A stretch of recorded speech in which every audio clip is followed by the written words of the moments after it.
بسم الله الرحمن الرحیم. السلام علیکم. د یوټیوب چینل د قصو بابا نه زه یو ځل بیا ستاسو په خدمت کې حاضر یم او نن مې تاسو له ډېره خوندوره او ډېره مزیداره قصه راوړې ده او قصه ده د هوښیارتوب یعنې د عقل او د قسمت. عبدالرحمن بابا شعر ده زما په خیال دی وایي عقل مه غواړه بخت غواړه ای رحمانه، عقلمند د بختور غلامان وي. نو هم په دغه بنیاد باندې چې کوم ده دا قصه ده ډېره ښکلې ډېره خوندوره ډېره مزیداره قصه ده او تاسو ته به هم په دې اخر کې پته ولګي چې یاره عقل ښه شی دی او که بخت یعنې قسمت ښه شی دی. نو ستاسو نه هم په کمنټس کې دا رایه غواړم دا دغه به غواړم چې یاره ستاسو څه رایه ده چې آیا قسمت ښه شی دی او که نه بخت ښه شی دی. زما نه که تپوس وکړه خو دا دواړه ښه شی دی. نو وایي چې پخوا په زمانه کې په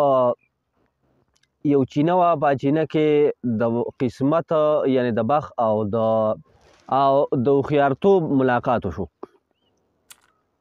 د هوښیارتوب ورته وي چې یاره زه زورور یم، د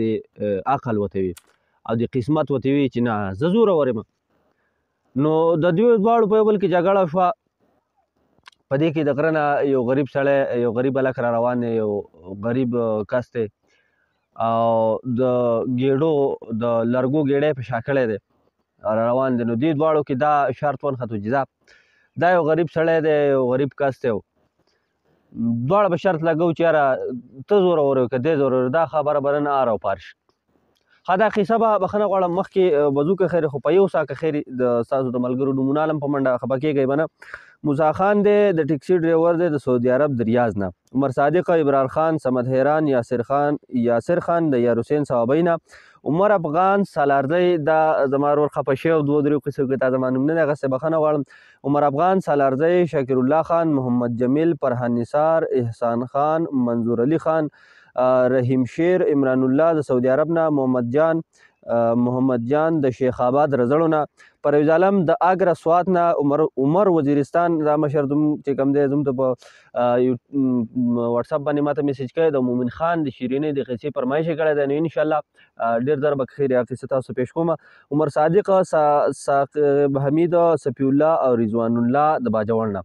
یو بل ملګری دی زما ورور دی چې یاره دوه درې پېرې هغه ګیله وکړه چې یاره ته زما نوم نه اخلې. نو دا خبر زما یاد لري چې یاره تاسو نوم خو به زه اخلم خامخا، خو چې تاسو کله کمنټس وکئ نو تاسو خپل پوره نوم چې کوم ځای کې اوسېږي د کلي هغې نوم والئ نو اوس مطلب به شي زه به څه نوم والم که نه. نو د هغه اوس د چینل نوم دی ډاکټر سټډي. نو ډاکټر سټډي نه دغه ورور میسیج کړی دی چې یاره ته زما نوم نه اخلي. نو دغه ډاکټر سټډي چینل والا خو به د هغه نوم خو ماته اوس نه دی معلوم، خو به زه د هغه د چینل نوم واغسته چې د هغه ګیله ختمه شي. او موسی خان د ټیکسي ډریور دی د سعودي عرب نه. داسې ګوره ښه پوره نوم یا پوره بنیادي دغه ماله راکوئ. نو داسې نوم چې زه والم نو تاسو ته هم پته ولګي که نه چې واقعي دا زما نوم یې واغست. داسې خو به موسی خان د لسو شلو کسانو نوم زه به موسی خان نوم والم بس قصه ختمه. خو چې موسی خان دی د ټیکسي ډریور دی د سعودي عرب د ریاض نه دی نو موسی خان ته به پته ولګي چې هلکه ټیکسي ډریور خو زه یم دا خو زما نوم واغسته. نو دغه خبرې خیال ساتئ. بخښنه به غواړم قصې له به راځو.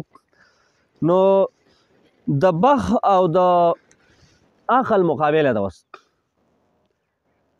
دا عقل دا هوښیارتوب دا د بخت ته وایي د قسمت ته وایي چې دا سړی را روان دی د لرګو دا ګېډی په شا کړی دی. ته د ده سره ملګری شه چې ته د ده سره څه کوې او بیا ورسره زه ملګری کېږم چې زه څه کوم. د بخت ورته وي د قسمت ورته وي چې هلکه ما ګوره ډېر فقیران ګوره ما باچایان کړي زه ډېر زورور یم خو ځه ته یې اوس تماشه کوه ته به یې اوس ویم دي. باران دا د ورېږي نري نري څاڅکي کېږي. ما چې دا قصه نه کوله لږه چوټي مې کوله نو هم دا د مخامخ غرونه راته واورې پرتې دي او موسم ګډوډ دی خو نن مې ورته ځان لیونی کړی ما بارانه ورېږي به خو قصه به زه کوم که خیریګار څنګه. نو دغه غریب سړی را روان دی څنګه چې د چینې خواله راورسېد چینه کې اوبه وڅښلې بس دا قسمت چې کوم دی نو دا د ده سره مل شو د ده سره مل شو د ده سره روان شو. دی لاړ کور ته روان دی خو څنګه چې به د دروازه نه ننوته نو په دغه ځای کې یو بادشاه دی ولیدو او په دی غږ وکړو. دا ګوره څاڅکی پې وشو په کیمره باندې نو په ده باندې غږ وکړو. نو دا بادشاه څنګه په ده باندې غږ وکړو او په ده پسې ولې لاړ دا بادشاه په اصل کې د خپلو ملګرو سره د خپلو وزیرانو سره ښکار ته راوتی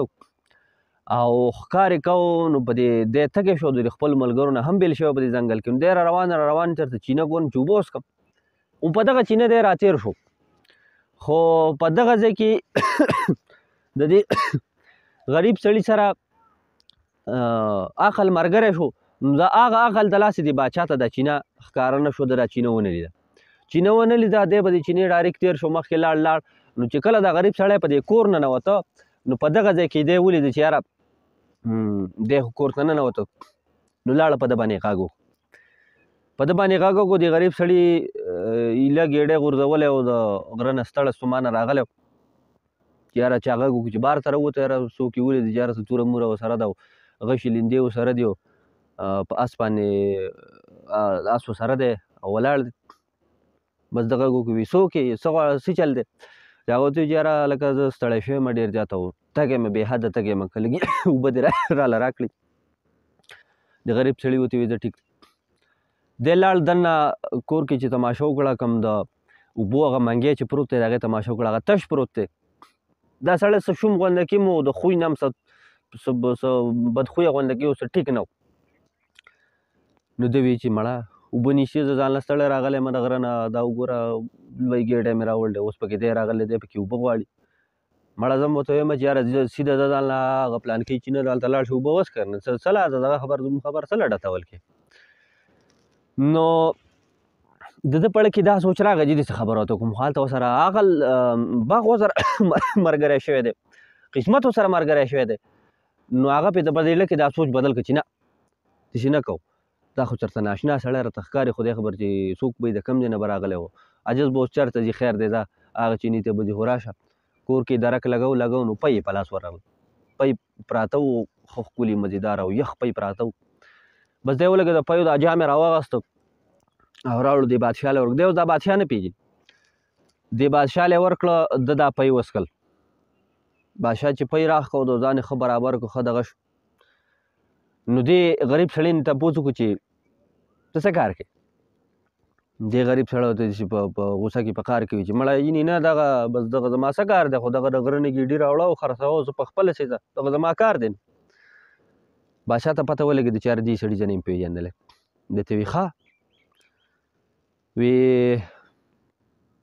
تا خو بیا دومره خاص مزدوري به دې نه کېږي څه کار پیسې دونه دغه دې نشته هغه یاره بس دغه شی دی نو بس دغه زه خپله محنت حلاله کمایي کوم او نه څه غلا کوم او نه څه ډاکو یم او نه څه بل څه یم دغه 10,000 روپۍ چې په دې ګېډي کې صحیح بس هغه ګټم او نور هېڅ هم نشته نو یاره دا مایک بهر په دې لاس کې نه سم پناه شوی دی داسې چوتوم نو دې بادشاه ورته وایي ښه وی که خوښه دی چې په دربار کې د شاهي دربار کې تاله شاهي محل کې تاله نوکري درکړم او هلته راسره لاړ شي نو څه به دې خیالي نو دا غریب سړی خو خوشحاله شو خو هلته خوی نه خوښی او خوی یې ښه نه نو ده ورته ډېر په ترخه لهجه کې ووایي چې یاره ټیک ده لاړ به شم در سره خو زما به یو شرط بادشاه ورته چې هلکه ستا به څه شرط دی وایي چې زما دا شرط دی چې ستا د مشر وزیر چې کومه تنخواه ده هغه به ماله راکړې دا خو اوس په عام حالات کې یو ډېر عجیبه خبره وه چې یاره یو سړي ته یو بادشاه آفر کوي چې هلکه زه همتاله نوکري در کوم ته راشه یو سړی الټا هغه ته په ضد شي چې یاره زه به درځم خو ته به ماله د خپل مشر وزیر تنخواه راکړې او ته نه ستا سره څه هنر شته نه د سره تعلیم شته نه د سره بل څه خاصیت شته دا د وزیر برابر ته تنخواه غواړې نو په عام حالاتو کې دا ناممکنه خبره وه کېدای شي چې دا بادشاه دې تللی مې ده ته غوسه شوی وي خو هلته د ده سره بخ ملګری شوی دی قسمت ورسره ملګری شوی دی نو بس دې بادشاه ورته مسکی شو ده په دې خبره ده دا خبرې په دې اړه څه دغه عجیبه غوندې کې ولګېد چې یاره ده ته اوس ته وګوره خو مسکی شو لکه خبره یې پړه وانغسته او اوس په دې اړه کې زه وي چې دا لویه باچایي ده نو که دی پکې تنخواه ولي څه به کمه شي بس ده ته وایي چې زه ټیک ده ته راشه دربار ته غریب سړی په بله ورځ دربار ته ورسېد هلته په نوکرۍ باندې ولګېد نوکري د څه نوکري وه خو بس هسې کله یو خوا کله بل خوا او ده چې کوم دی نو په تیاره به ورته د مشر وزیر په شانې تنخواه به ورته میلاوي ده په دربار کې وزیرانو ته پته ولګېده نورو خلکو ته پته ولګېد چې لکه دا بانډچی دا غرڅنې راغلی دی، نه پکې څه عقل شته، نه پکې څه هنر شته نه پکې څه بل څه دغه شته. دغه بانډچی د ساده باده سړی د ورور دا راغلی دی او د مشر وزیر برابر تنخواه ورته میلاویږي. داسې یکدم دا اوس ته وګوره، قسمت ته وګورئ. لکه دا خلک بحث کوي د هغه سره خو هلته عقل قسمت ورسره ملګری شوی دی. د دوی قسمت ته اوس وګورئ. دا خلک اوس بحث کوي کوم وزیران چې دي ځان سره یو بل سره راټول شوي دي، کوم حسد کوي زیاتره که نه. پخوا داسې به وه، اوس هم داسې خلک چې د بل کس کامیابي ته نه لیدی کېږي، نو حسد نه دی په کار. قصې منځ کې دا یو نصیحت تاسو ته کومه چې د بل سړي کامیابي مقام وینئ، نو په دې اړه کې داسې سوچ مه راولئ چې دا دله ولې داسې مقام ورکړی شوی دی. په اړه کې داسې سوچ داسې خوی راولئ چې خدای پاکه دلې د دا مقام ورکړی، دا به د ده په قسمت وه، د سره به خدای دله د ده نه نور هم سیوا ورکړي او د ده په شان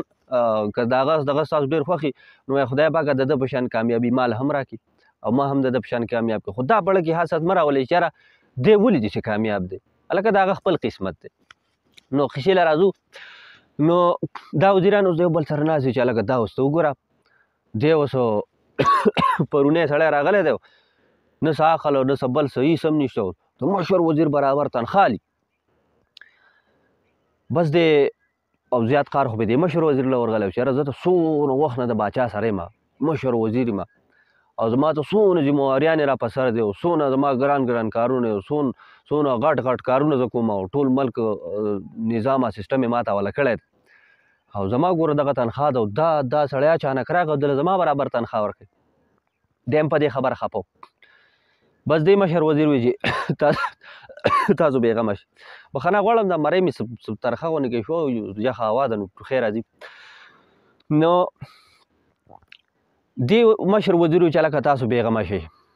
ده باندې به دله زه داسې سازش وکړم او داسې چل به ورسره وکړم چې بادشاه به دی په هغه ورځ به چې کوم دی نو د نېمحال نه به یې بار کړي یا به ورسره سزا ورکړي. په بل ورځ دې مشر وزیر دعوت وکړو، روټۍ پروګرام یې وکړو. دا غریب سړی راوغوښتو،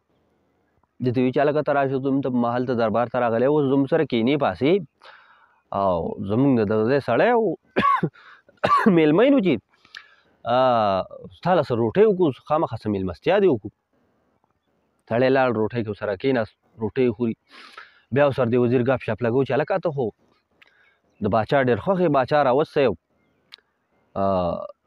باچا ستا دونه خیال ساتي نو پکار دی چې ته هم د باچا د خوشحالۍ او د هغه د طبیعت خیال وساتي. او د باچا ګوره ټوکې ټکاله ډېر زیاتې خوښي. د غریب سړي ورته وایي چې ښه چا وکړه نو د باچا ټوکې ټکاله ډېرې دا څه غضب دی یاره. نو وایي چې د باچا ټوکې ټکاله ډېرې خوښي او په محل کې چې څوک ټوکې ټکالې کوي نو باچا هم ډېر خوشحالېږي، خاندي پورې. او ته داسې کار وکړه چې سبا له چې ته څنګه دربار ته رالې باچا به په تخت ناست نو ته به سیده لاړ شو، د هغه پټکی به راکاږي چې باچا پټکی دې راښودو نو بس باچا به هم خوشحاله شي، وبخاندي. حاکم ګیر چاپېره خلک چې دی هغه به هم وخاندي، نو ډېر ښه ښکلی معول به جوړ شي. غریب سړی و هغه عاجز په څه پوهېدو په دې خبرو چې یاره دا خو دا د بلا زوی ما ته سازش جوړی، په باچا باندې مې ډبی د محل نه مې پې وباسي، هغه خو ته داسې سازش جوړ کړی. بس د ویل ټیک دا خو ډېر اسان کار دی او چې باچا پې خوشحالېږي نو دا خو زه کومه ځکه چې باچا خو هغوی زما ډېر خیال ساتي، دونه غټه تنخواه زما لګېدلې ده. بس په سبا له چې دربار ولګېد، وزیران مشیران ناست ګیر چاپېره دربار لګېدلی دی، باچا په خپل تخت ناست دی، په دې کې دا ځوان راغی. دی راورسېد نو سیده د باچا تخت ته یې ځان ورسو، د باچا پټکي ته یې ګیلاس راواچو، دا پټکی راواغست او هغه ملکې پې ویشتو، د دربار دا منځ یې پې ویشتو. چې ده څنګه دا پټکی راواغست هغه ځای ته ویشتو نو اوس که دا د هسې دا کار کړی وی خو بس د ده کیسه ختمه وه، د ده په نوم باندې به سره کرښه راښودی شوې وه. خو هلته عقل ورسره ملګری، دا بخ ورسره ملګری شوی دی، قسمت ورسره ملګری شوی دی. نو ده چې څنګه دا پټکی غوزار کوه په دې وغورځو د دې دربار په دې منځ کې ولګېد، بس د دې پټکي نه یو لړم ووته داسې یو طرف ته وتښتېده. باچا حیران شو چې دا څنګه چلو شو چې بیا په دې پټکي کې لړم ولید وتښته. نو باچا ډېر خوشحاله شو چې هلکه دا خو د ډېر د هوښیارتوب کار دا خو د زما ژوند بچ کو، دا خو 15 منټه لیټ شوی خو دې لړم به زه په سر چیچلی او خو به زما کیسه ختم کړو. باچا ډېر خوشحاله شو، هغه له ډېر انعامونه او ډېر دولت وله ورکو. نور هم د هغه سره یې مینه محبت سیوا شي چې هلکه دا خو ډېر ښه سړی دی او ډېر هوښیار سړی دی او دغه په ما ډېر غټ احسان وکړو، ژوند یې راله بچ کړو. وزیران او مشیران کم چې د ده خلاف سازش کوو حیران شو چې خدای پاکه دا خو موږ یو شان چل کوو، دا بل شان وشو. سړی موږ ځمکې ته راوغورځو هغه اسمان ته وخوت. اوس په څه کوو؟ مشر وزیر وي چې لکه بېغمه شئ. بل اوس دی بیا زه روټۍ له راغواړم او یو بل چل پې کوم او دا ځل به انشاءالله چې زموږ چال کامیاب به ځي که خیر. بل اوس بیا دغې وزیر روټۍ وکړه او بیا یې دا سړی راوغوښتو، دا ساده سړی دا غریب سړی راوغوښتو. ده ته وي چې ودې لیده څنګه ما درته ویلي وو چې دغه شان چل وکړه نو څنګه چل دی، څونه انعامونه او اکرامونه باندې وشو، څونه دولت ته میلاو شو. هم په خبره کې کمال او ته داسې کار وکړه چې بل ورځ خو ګوره د خندا او د ټوکې ټکالې ماحول جوړ نه شو او ځکه چې د پټکي نه لړم ووتو ماحول سیریس شو، چا ونه خند نو ټوکې ټکالې اخیسته خو پاتې شوه. ته داسې کار وکړه چې سبا له چې دربار ته راغلی نو سیده به د باچا خپې ته ځان ورسې او باچا به د خپې نه راونیسي او د تخت نه به یې کته راوغورځي. بس دا چل چې تا وکړو باچا به هم ډېر خوشحاله شو، وبه خاندي او دا محل کې په دربار کې چې نور خلک دا به هم وخاندي، د خندا نه به شنه پراته وي. باچا به ستانه ډېر خوشحاله شي. د غریب سړي وي چې بس ټیک ده ستا خبر خو صحیح ده او ما پرون د باچا را سره نه پټکی ګزار کړو نو باچا ډېر خوشحاله او ما له انعامونه او دولت هر څه یې راله راکړو، ډېر زما نه خوشحاله دي. هغه ته څه پته و چې یاره ما خو باچا په پټکي ګزارلو نه خوشحاله، خو د پټکي نه لړم ووتو نو په هغې خوشحاله. نور خو هغه په دې سازشونو نه پوهېدو. د غره سړی او د غرسنی سړی صرف د ګېډو په لرګي په راوړو پوهېدو، بازار ته په وړو په خرڅولو په هغې پوهېدو، نور څه نه خبر. بس په سبا له چې دربار ولګېد، وزیران مشران ناست چې نور مشران معزز خلک ناست دی، دربار کې لویه ګڼه ده. باچا په دربار کې ناست دی، څه په اهمه مسله باندې بحث شروع دی. په دې کې دا ګبرو جوان چې دی نو دی راننوت او سیده چې لاړ نو د باچا خپې ته یې ځان ورسو. د باچا خپې ته چې ځان نو باچا یې د خپې نه راونیو غرب شي دې تخت نه راګزار کړو، راګزارل څه کې چې راکاږي نو ته د دربار هغه ګوټ ته یې ورسو. چې څنګه هغه ګوټ ته ورسو نو تاسو سوچ وکئ که چېرته هسې یو سړی داسې کار وکړي هغه که د باچا وزیر ولینې، د باچا وزیر څه کوي چې د باچا د هغه زوی ولینې، هغه دې دا کار وکړي باچا دې راکاږي د خپې نه د دربار بل سر ته دې ورسوي نو تاسو سوچ وکئ چې د هغه به څه حشر به کېږي. خو د دغه د بلا زوی سره خو قسمت مل شوی، بخ ورسره ملګری شوی. نو ده چې څنګه دا باچا د راښکدو د دربار هغه سر ته یې ورسو، په دې کې ناګهانه کوم د باچا په تخت له پاسه چې دا چت او خواشه دا ځای غربې شي چې دا راوغورځېد. چې دا راوغورځېد نو لاندې وزیران مشران کوم چې نږدې د باچا ته خواشه ناست وو هغه عاجزان پکې زخمیان شو او د باچا کم تخت چې یا کرسۍ چې وه نو هغه ټوله هغه چت پرې راوغورځېدو، هغه یې وچخوله. باچا خو په دې کله چې دې غریب سړي راښکوده نو دته غوسه مقار وځکه چې په ځمکه پورې راښکودی، ملا یې ولې سولولې وه او څه لږ ډېر به ټکېدلی هم وي. خو چې کله دی هغه ګوټ ته ورسو په دې کې ناګهانه چت راولید او د باچا ولیدو نو بیا ډېر خوشحاله چې خدای پاکه شکر دی چې دا سړی دی، دا خو که د د خپې نه وی راښکودی نو دا چت په راغلی زما په دې کاکارۍ به لګېدلی په دغه ځای به یې پلان کړی وم او دا خو زه شکر دی چې دې سړی دغه سړي نه ډېر خوشحاله شو. دلې نور هم انعامونه اکرامات هر څه یې ورته وکړو. دا لوز یې ورسره مو وکړو چې یاره بس که خیر یې په دې را روانه میاشت کې به تا د خپله لور به درته نکاح کوم بس زوم کوم دې په دې دربار کې به راسره او تا د لاسه خو دغه 2 پیرې زما ژوند بس. عقل او بخ د عقل او قسمت بیا ملاقات وکړو. د عقل د قسمت ورته وي څنګه اړه مې کم ځای ته ورسوم، څه دي خیال دی د باچایۍ تخت ته یې ورسوم که نه ته پکې سوی. د عقل ورته وي چې نه مړه اوس ته زما تماشه وکړه، زه عقل یم، زما خو ډېر هوښیار یم او زه خو لکه ډېر خلک دنیا کې داسې داسې هوښیاران دي چې هغه مې اسمان ته رسولي د عقل د لاسه او بس اوس ته پرېږده اوس زما نمبر دی چې زه څه کوم. او ته وایي چې ټیک ده بخ ورته وایي ټیک ده بس اوس ستا نمبر دی. اوس ورسره عقل ملګری شو، چې عقل ورسره ملګری شو نو دا غریب سړی چې دا ډېر هوښیار شو، ډېر اکټیو شو، ډېر دغه شو، په هره خبره باندې به ذهن رسېده، په هر سازش په هر چار په هره خبره به پوهېده، چا خبرې ته به یې غوږ نه ایښود، خپل سوچ به یې کو، خپل فکر به یې کو. یوه ورځ داسې کار وشو چې باچا د محل نه شاته یو غټ باغ دی، په هغه باغ کې آرام کوي، داسې په چمن کې پروت دی یا په کرسۍ پروت دی، هر څه چې دي خو په باغ کې دی، په چمن کې آرام کوي. نو سترګې یې ولګېده، اوده شو. چې اوده شو، په دې کې ناګهانه په اسمان باندې یو مارغه راغی، هغه په هوا کې چې کوم دی نو په دې باچا باندې غول وکړو. هغه راله د باچا په دې کپړه ولګېده، چې باچا په دې کپړه ولګېده، په جامو باندې ولګېده، د باچا جامې ګنده شوې، سخا شوې. نو دا غریب سړی اوس سوچ کوي هلته خو اوس عقل ورسره ملګری شوی. ده دا سوچ وکړي چې اوهو دا خو د باچا سلامت کپړې ګنده شوې او باچا سلامت خو اوس اوده دی، او که دی راپاڅېده نو باچا سلامت خو به ډېر خفه شي. یاره داسې کار کومه چې باچا سلامت راویښېږي، د هغې نه مخکې د ده د کپړو نه دا ګندګي لرې کوم د مارغه ده. نو بس دغه خو په ګوتو یا په بل څه نه لرې کېده. نو بس ده خپله توره د قاش نه راویسته، چې یاره دا به زه غلي شانتې نږدې کړم، دا ګندګي به داسې لرې کړم، وبولم، بس قصه به ختم شي. بس ده چې ګندګي د باچا په دې ځای پرته وه، ځکه باچا دې ډډه وال به که نه، ګندګي د باچا په دې ځای پرته وه. بس ده توره وویسته او دې ځای له راوړه. څنګه چې دا ګندګي لرې کوله، په دې ځای کې پې ناګهانه باچا ریغ شو. چې باچا ریغ شو، د خپلې مورۍ سره داسې دا توره ولیده او چغې کړې، چغې کړه او شاته یې ټوپ کړه، وتښتېد.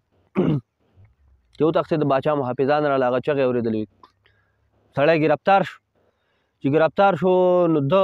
څه دا چغې والي چې یاره ما دا چل کوو، ما صفایي کوله، مارغه ګندګي کړې وه، دا چل کړی او دا چل کړی. خو باچا وایي چې نه، دله خو ما دونه مینه او محبت ورکړو، دونه مال دولت دله ما ورکړو، دله خو ما خپله لور هم ورکوله، مې ورته هم واده کوله، او دونه د سره ما احسانونه وکړو. دا د بلا زوی چې کوم دی نو زما نه یې سټ پرې کوو، په اودو یې رانه سټ پرې کوو، زما بادشاهي ته یې چل جوړ کړلی او شیله سزا ورکوي او سټ یې ووایي. د زما نه سټ و، د ده نه سټ ووایي. غریب سړي څه چغې والي چې باچا سلامت ستا په کپړو ګندګي شو، ما هغه لر کوله، څه صفایانې څه چغې ووالي. خو چا هم د هغه خبرې ته غوږ کېنښوده او بس هغه د باچا محافظانو او سپایانو هغه بوتو او د هغه نه سر قلم کړ او سزا یې وله ورکړه. نو بیا دې بخت یې عقل ته وایي چې هلکه دا تا څه چل وکړو، ما د سړی د غریبۍ د جونګړي نه واغسته، د لرګو د په شا کولو د خرڅولو نه مې واغسته، روان مې کړه، د باچا دربار ته مې ورسو او کم حد ته مې ورسو. باچا وله خپله لور هم ورکړی و، واده کولی، قابو یې زوم کړی و، قابو مې باچایي تخت ته رسولی او تا ته چې ما یوې ورځې له پرېښود، تا خو سړی مړ کړ. نو بس عقل بیا سر کاته نیولی ولې چې د هغه سره څه جواب نه او د هغه سره څه دغه نه. نو اخري بیا دې خبرې له راځو چې عقل مه غواړه، بخ غواړه ای رحمانه، عقلمند د بختورو غلامان وي. نو بخ یو ډېر عجیبه څیز دی، ځکه چې دا د خدای طرفه یو انعام راغلی، قسمت، نو ښه قسمت راغلی. نو زما په خیال چې دغه دی، خو زه که ویم نو زه وایم چې په دې کې یو نه چې بخ هم پکار دی، عقل هم پکار دی. یوازې په عقل هم کار نه کېږي، یوازې په بخ هم کار نه کېږي. نو د خدای نه به دا دواړه غواړو چې که موږ له یې راکړي خو شکر الحمدلله، او که څه لږ ډېر کمی به کړي نو خدای دې رانه نور راکړي او خدای دې تاسو ټولو له عقل او بخت دواړه درکړي. نو دا زموږ یوه خوندوره مزیداره قصه او باران څاڅکي چې کوم دی نو بیا راځي. په زما موبایل هم له پاسه ولګېده او په کیمرې باندې بیا راځي، صفا کومه. خو ما ویره که بارانه که ورېږي نو ورېږه، خو لکه نن زه دې خپلو وروڼو ته قصه کوم خامخا، ځکه چې ډېر وروڼه دي، کشران مشران مینهوال ملګري دي په سعودي عرب کې، په دوبۍ کې، په یو ځای کې، په بل ځای کې. زه اکثر خپل ویډیو معلومات ګورم، په هغې کې ماته پته لګي کوم ځای نه کسان ګوري، نو هغو په تمه یاره چې زه ستاسو قصه موږ وګورو. دې نه علاوه زه په دې خبره ډېر خوشحالېږم چې ګلونه ماشومان دي، واړه ماشومان، ځکه د زما یار دی، خو هغه ماشومانو نومونه ما ته اوس هم یاد دي چې اجوا ده، کشماین د ماشومانې دي، یو سره زما په خیال چې حسنین دی، د یو کور دي. زما قصې ډېر په مینه ډېر په شوق اوري. نو ډېره مننه د ګلونو ماشومانو ته، دا ټولې قصې ورته ډالۍ او نور هم که داسې ماشومان ګورو انشاءالله زما چې کومې قصې بعضې خو به د ګپ شپي، خو بعضې به داسې قصې چې انشاءالله چې تاسو پکې څه نه څه سبق، څه نه څه دغه په اخر کې، او امید انشاءالله کوشش به زه کوم چې زما لهجه، زما الفاظ داسې مهذبي چې دا قصه دا ویډیو تاسو انشاءالله چې کور کې د کشرانو مشرانو په منځ کې زما دا ویډیو ولګوئ نو داسې څه لفظ به په دې کې نه راځي چې یاره